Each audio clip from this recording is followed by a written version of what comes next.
आज का हमारा टॉपिक है इलेक्ट्रीशियन इंटरव्यू क्वेश्चन। इसमें हम आज 5 महत्वपूर्ण टॉपिक को कवर किया है जो इंटरव्यू में अक्सर पूछा जाता है। जॉब के लिए इंटरव्यू देने के लिए तैयारी कर रहे हैं तो ये वीडियो आपके लिए बहुत खास हो सकता है। कहीं ना कहीं हमेशा ये सवाल पूछा जाता है। तो चलिए शुरू करते हैं। हेलो दोस्तों, आप देख रहे हैं अयान इलेक्ट्रिक यूट्यूब चैनल। तो अभी तक आपने अयान इलेक्ट्रिक यूट्यूब चैनल को सब्सक्राइब नहीं किया है तो सब्सक्राइब कर ले और बेल आइकन घंटी को प्रेस कर दे, जिससे मैं जो भी वीडियो अपलोड करूँ उसका नोटिफिकेशन आपको मिलता रहे। तो चलिए शुरू करते हैं। तो देखिए, आज का मेरा पहला क्वेश्चन है एमसीबी का सिलेक्शन कैसे करते हैं। ठीक है। दूसरा क्वेश्चन है न्यूट्रल और अर्थिंग में क्या अंतर है। ठीक है। और तीसरा क्वेश्चन है एसी या डीसी कौन सी मोटर आरपीएम ज्यादा है, यानी कि एसी और डीसी मोटर में कौन सी ज्यादा तेज घूमती है। ठीक है। और चौथा क्वेश्चन जो है हमारा इलेक्ट्रिसिटी बिजली कितने प्रकार की होती है, यानी कि इलेक्ट्रिसिटी बिजली कितने प्रकार की होती है। और पांचवा क्वेश्चन है वायर और केबल में क्या अंतर है। ठीक है। तो हमारा ये, तो चलिए सबसे पहले हम जानते हैं पहला क्वेश्चन को कि एमसीबी का सिलेक्शन कैसे करते हैं। तो मेरा पहला क्वेश्चन है एमसीबी का सिलेक्शन कैसे करते हैं। तो देखिए इसका आंसर कि सबसे पहले हम एमसीबी पोल को चेक करते हैं, यानी कि एमसीबी सिंगल पोल का है, डबल पोल का है, 3 पोल का है या 4 पोल का है। ठीक है। सबसे पहले हम एमसीबी के पोल को चेक करते हैं।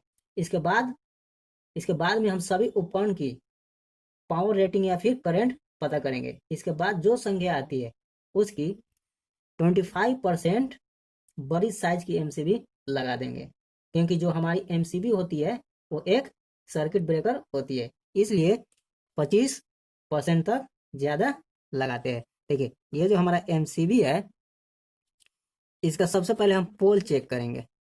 ठीक है। ये कितने पोल का है, उस हिसाब से पोल चेक करने के बाद हम पावर रेटिंग और करंट का पता करेंगे कि कितना हमारा इसमें पावर और कितना करंट फॉलो कर रहा है। उस हिसाब से हम 25%, 25% तक साइज को हम बढ़ाकर एमसीबी को लगाते हैं। तो ये तो आप समझ गए। ठीक है। और दूसरा जो हमारा क्वेश्चन है न्यूट्रल और अर्थिंग में अंतर क्या है। तो देखिए जो हमारा दूसरा क्वेश्चन है इसका आंसर है न्यूट्रल पॉइंट हमें ट्रांसफार्मर के द्वारा मिलता है। देखिए जो न्यूट्रल पॉइंट होता है वो हमें ट्रांसफार्मर के द्वारा मिलता है। जो ट्रांसफार्मर से लाइट जो हमारे घर में आता है उससे हमें न्यूट्रल मिलता है। देखिए इसके बाद में न्यूट्रल का उपयोग हमारे इलेक्ट्रिकल सर्किट को पूरा करने के लिए करते हैं। अब देखिए समझ लीजिए ये हमारा यहाँ पे एक बल्ब है। ठीक है। तो यहाँ से हम सिर्फ फेज इसमें देंगे तो ये सर्किट हमारा पूरा नहीं हुआ और ये बल्ब हमारा नहीं जलेगा। ठीक है।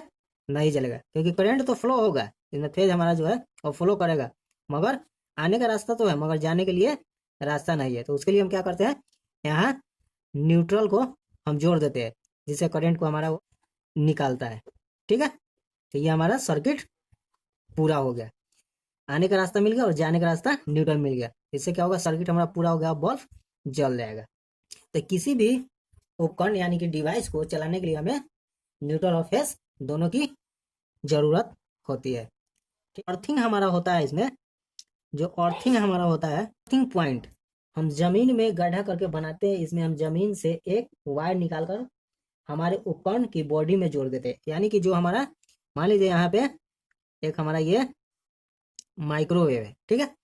तो इसके बॉडी में हम एक जोड़ देंगे अर्थिंग को ले आकर। ठीक है।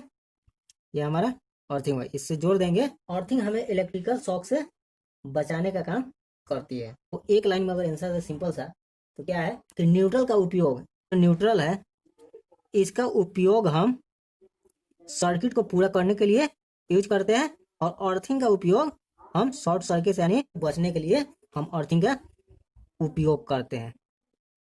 ठीक है। आप इसको अच्छी तरह से समझ गए।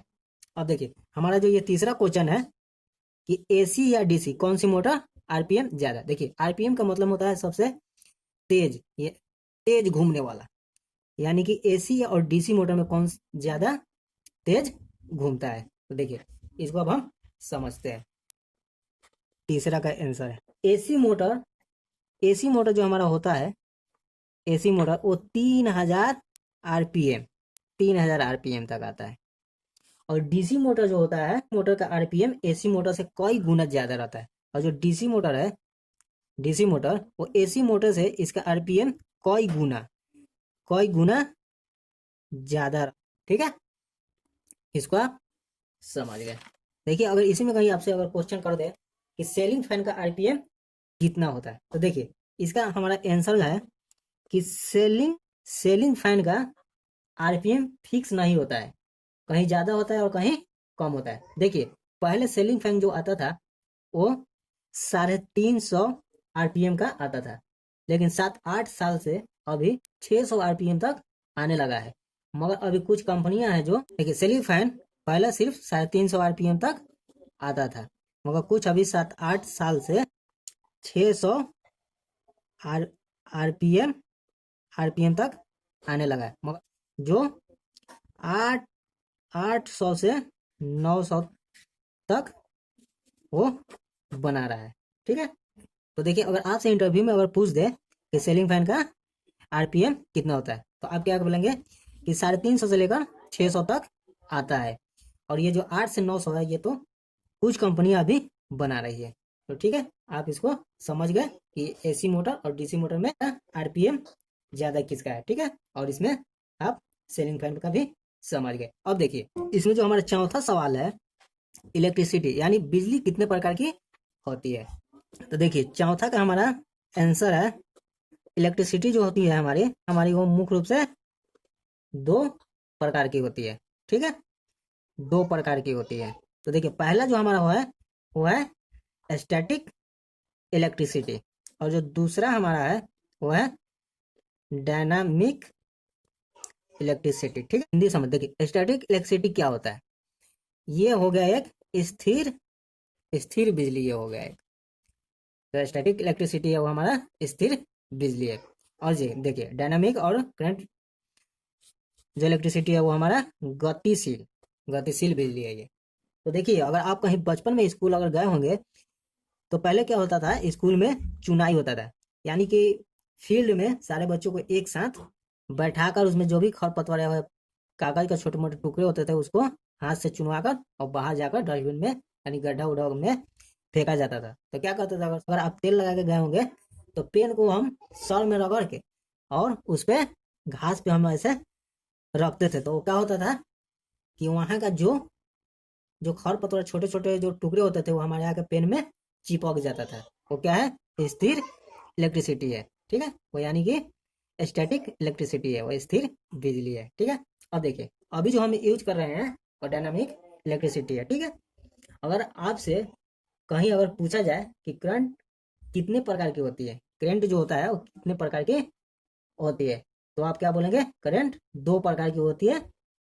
करंट जो हमारा है 2 प्रकार की, कौन कौन सा है, पहला एसी और दूसरा डीसी। ठीक है, तो आप इन 4 सवाल को अच्छी तरह से समझ गए। और आज का हमारा 5वां और आखिरी सवाल है, वायर और केबल में क्या अंतर है। ठीक है, देखिए इसको भी हम समझ लेते हैं। ये जो 5वां का हमारा आंसर है वो क्या है, यानी चालक पर, जिस कंडक्टर यानी चालक पर किसी प्रकार का इंसुलेशन नहीं चढ़ा होता है वह तार कहलाता है। यानी कि हमारा मान लीजिए कि ये कोई कंडक्टर यानी कि कोई वायर है, उस पर अगर कवर नहीं चढ़ा है, इंसुलेशन है, तो हमारा क्या है, वह तार कहलाता है, नंगा तार। यानी कि अगर आसान भाषा में समझे तो नंगा तार। तो मान लीजिए ये हमारा ये इंसुलेशन है, मान लीजिए ये हमारा इंसुलेशन है यानी कि कवर है। ठीक है, ये जो हमारा है ये है नंगा वायर। ठीक है, तो ये जो है नंगा वायर, यहाँ से इतना तक ये हमारा क्या है, इसको हम क्या कहते हैं, तार कहते हैं, यानी कि वायर को हिंदी में हम तार कहते हैं। ठीक है, ये तो आप समझ गए। अब देखिए, इसमें है क्या, वायर और केबल में क्या अंतर है। तो वायर तो हम समझ गए कि जिसके ऊपर कवर नहीं चढ़ा होता है यानी कि इंसुलेशन नहीं लगा होता है वह तार कहलाता है, वायर कहलाता है। ठीक है, अब देखिए केबल, जब किसी तार को इंसुलेशन कर दिया जाता है वो केबल कहलाती है। मान लीजिए ये हमारा वायर नंगा है, ठीक है, इस पर अगर हम पीवीसी टेप से इंसुलेशन कर देंगे या कवर किसी तरह का कवर चढ़ा देंगे तो क्या हो जाएगा, हमारा केबल हो जाएगा।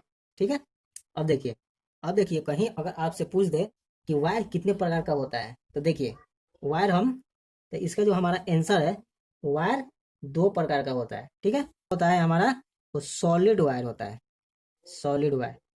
ठीक है, और जो दूसरा होता है स्टैंडर्ड वायर, स्टैंडर्ड वायर। ठीक है, आप इसको समझ गए। और अगर केबल के बारे में आपको पूरे डिटेल के साथ जानना है कि केबल कितने प्रकार का होता है, तो आप हमें कमेंट कर सकते हैं। इस पे हम एक पूरे डिटेल के साथ वीडियो बनाएंगे कि केबल कितने प्रकार का होता है और कितने साइज का होता है। ठीक है, और कहाँ कहाँ वो यूज होता है।